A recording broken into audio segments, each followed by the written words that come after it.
The last random thing that I wanted to talk through, the question actually was a question that Abby and I randomly talked about on our little staycation a couple weeks ago, is who are your top 3 favorite historical figures and why did you choose them? And she gave some answers, and I respect those answers, but I had my own top 3 for a couple different reasons.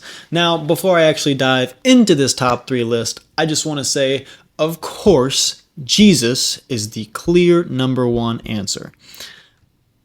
I picked 3 other people, but that being said, duh, Jesus. Duh. Okay, no more on that. So 3 people besides Jesus. My first one that I chose was Marcus Aurelius. Now, he was one of the, I believe, one of the 5 good Roman emperors.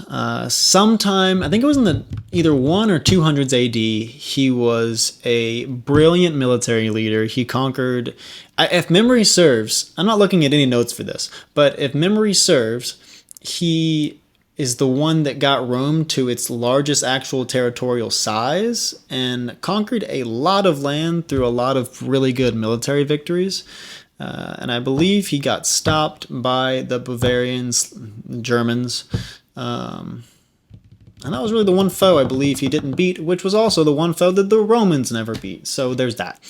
But Marcus Aurelius was a brilliant military strategist. He expanded Rome to as far as it ever got. He was a Stoic philosopher.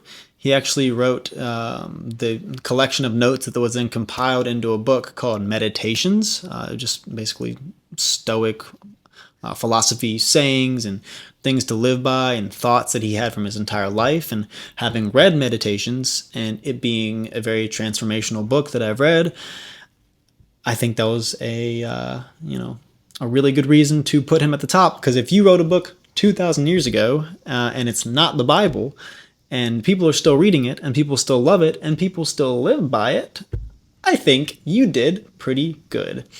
And one story that always sticks out to me about Marcus Aurelius is, of course, kind of going back to that Stoic philosophy. Stoicism is basically, you don't really let stuff get to you, or you try not to let stuff get to you. You just, you conquer your emotions, you conquer who you are, and just realize that things don't have to upset you because you're the one that's getting upset by them.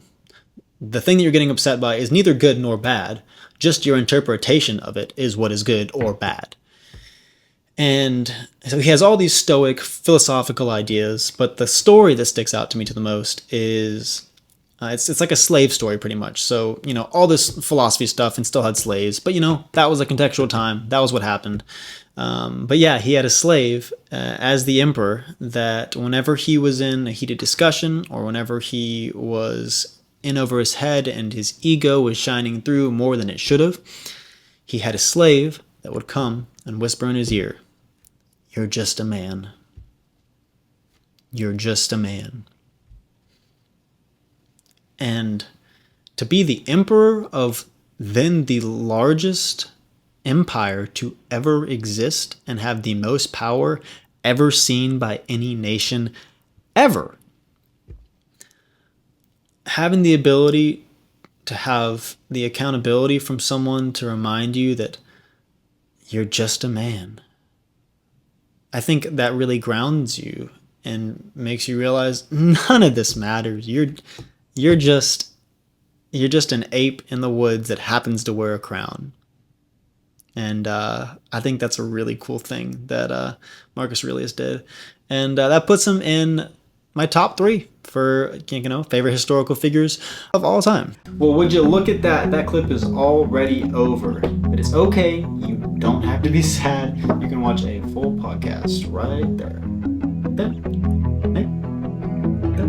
Come on. Take it.